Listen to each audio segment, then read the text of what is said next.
So I think a lot of the skills you have from writing papers can transfer over. You know, the hook of a grant, writing concisely, recognizing reviewers, you know, they need jargon spelled out for them. You need to actually try to avoid jargon. You need to write your grant as if you're trying to convince your grandmother. You know, those are all things that go into a regular paper. Some of the difference is, you know, making, at least for me, making use of the collaborators that I'm working with to try and make sure that their pieces all feature in this, so that you can demonstrate their strengths. Because very seldom in a research article that I'm submitting for publication do I need to argue that we're the right team to be writing about this, and these are the best people to be you know, to think about this issue. Instead, you just write about it, right? And in the grant, you actually need to make the argument that no, that we're the people you should be giving this money to.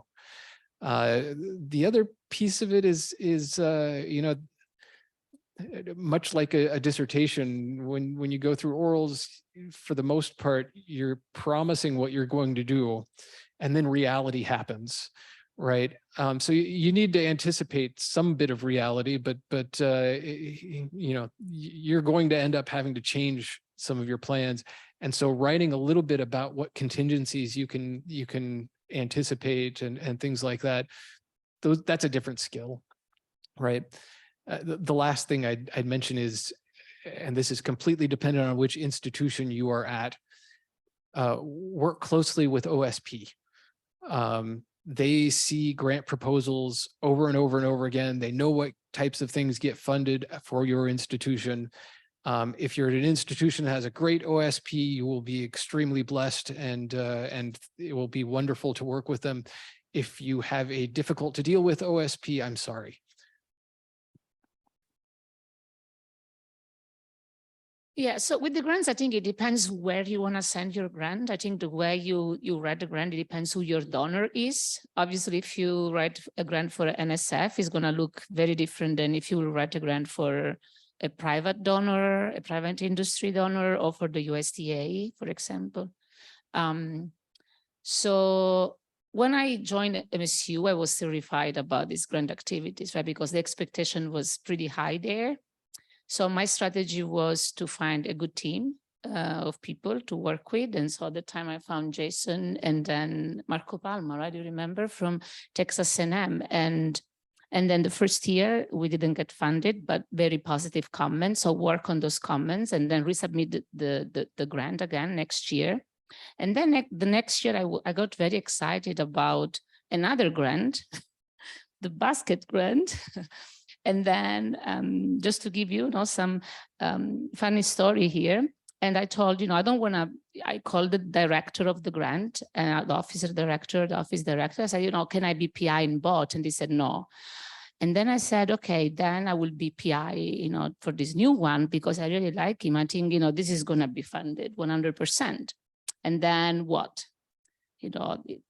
That grant was not funded, and the other one was funded, right? And I was not PI anymore. So this is just to say, it doesn't matter, right? If you're PI or co-PI, what really matters is that the experience, what you learn from that experience, and for sure you learn how to write a grant, how to respond to those comments, and how to work with other people, because this is also another aspect. Then obviously when you are the PI of a grant, you have to deal with so many additional things. You need to really organize everything for the team. And so you will be required to have additional skills that are not only writing a good piece, but also managing a bunch of people working on the same, research project. And I think what David said earlier is like, find senior colleagues in the field and write a grant with them, because then you learn from them how to actually write a grant, especially when it's successful. People, when I started at ASU and I started writing with Tim Richards, it's amazing. You see how they build up the proposal, how they make arguments, what literature they use. I think that is so valuable, especially if you want to target a new program, a new call that you have never written for. Find someone to collaborate with to learn how to write for that program. The thing to add on to that is if you have a trusted mentor, ask for examples of their previously funded grants. I mean, not everybody's going to want to share those because grants are sort of a zero-sum game, but most people are willing to share ones they've written in the past. And that's how I started. I asked my former advisor, hey, can I see one of your previous grants? He shared it with me, and of course, a different topic, whatever, but just seeing how it was done was extraordinarily helpful in doing that. And I think also, it depends, like USDA has some new investigator awards that you can apply for. So sometimes there's an advantage of, maybe being a solo PI in some of those, but I think in general, you're at a greater advantage, as David said, to find a senior colleague and sort of bring them along, because you are sort of leveraging their record to build your case that you're a trusted person to fund. And that's sort of what you need early on, because most grants will have a criteria that says something like, can the team do the work? Will have some non-trivial weight. And so being able to sort of leverage somebody else's record is very helpful in that regard. And this was sort of said a couple of times, but I think it's worth emphasizing that at your stage of the career, take some chances, ask for some senior leaders, but recognize you're going to do all the work. And I do remember thinking, about 5 or 6 years into my career, like, when am I going to get to be the person that's like the third author that didn't do anything?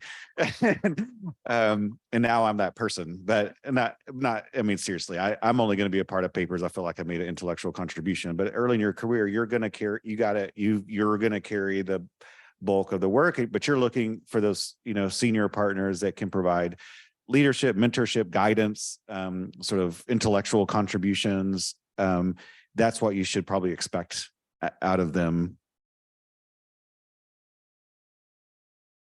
Haven't had a lot of luck with this, but when I hear these panels on grants, they always say, talk to the program manager. So talk to the program manager. I don't know. I've never found that to be all that helpful, but that's what advice people normally give.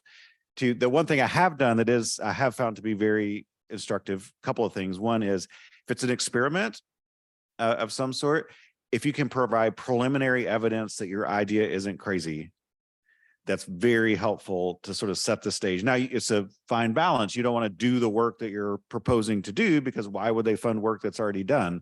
But if you can show like preliminary evidence that gives a signal that there's something here that we need to explore a little further, that can be a very positive sign that this is not some whim. You've given it deep and serious consideration, and you're setting the stage for, something, sort of stronger later. And then I think Vincenzina kind of mentioned this.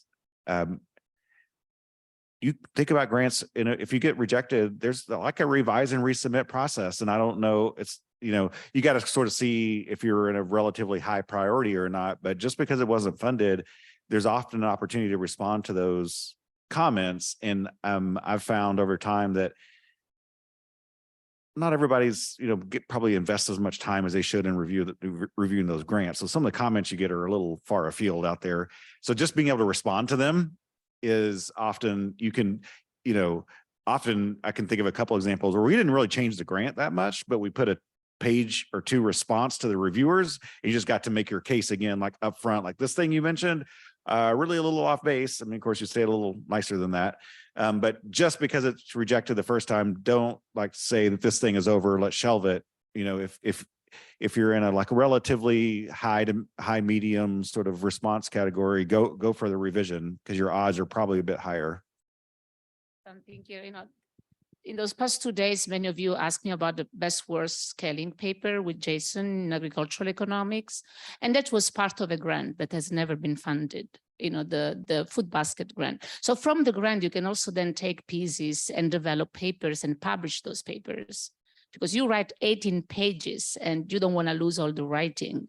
You can still use whatever you have done and then make it as, instead of only the grant, also have a paper out of whatever you have in the grant. And that is an example. And I think what also fits that is don't be discouraged. It's keep going with your ideas, evolve the ideas, keep working on it. My last 3 USDA grants all had a seed grant to that point, and it was noted positively. And the ones that were rejected, none of them had one. So I think seed grants are great, but whatever you do, just keep going. This is really the long distance thing. You know, academia takes time. Don't be discouraged because someone says like, I hate that idea, I don't like that paper. Keep working on it and send it back out. The grant, the paper, just keep going.